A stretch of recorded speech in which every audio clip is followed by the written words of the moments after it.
A New Jersey company is developing technology to help address a global concern, curbing emissions of the greenhouse gas carbon dioxide. The first big target for Monmouth Junction-based Carbozyme is an economical way to scrub CO2 out of emissions at coal and gas-fired power plants. Science and technology correspondent Patrick Regan reports.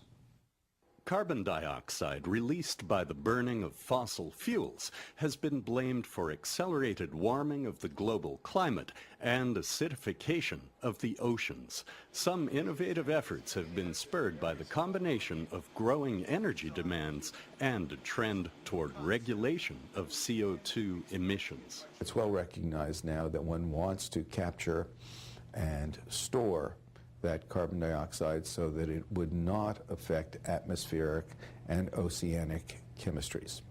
Part of the solution, according to Carbozyme CEO Michael Trachtenberg, could be industrial-scale scrubbers operating at major point sources. Let's say a typical 400 megawatt power plant, sort of an average size in the U.S., is putting out about 8,000 metric tons of CO2 a day. Our target is to extract 90% of the CO2 that is coming out of the stack and then provide a clean, concentrated stream at 95% concentration and at high pressure that can be put into a pipeline. The basic plumbing of the system involves liquid films within a weave of hollow, perforated fibers that can be repeated endlessly and rolled into something that looks like a water filter.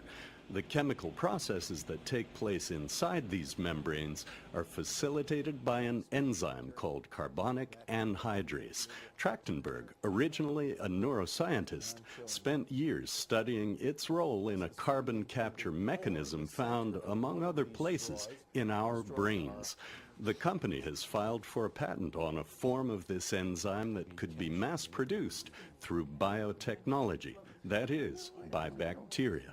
This enzyme, this protein, is naturally degraded. So unlike competing systems that use compounds that are either toxic or smelly or difficult to get rid of, carbonic anhydrase is easily disposed of. You and I eat it every single day. The company is currently building its largest unit yet for testing outside the laboratory. Patrick Regan, NJN News, South Brunswick Township.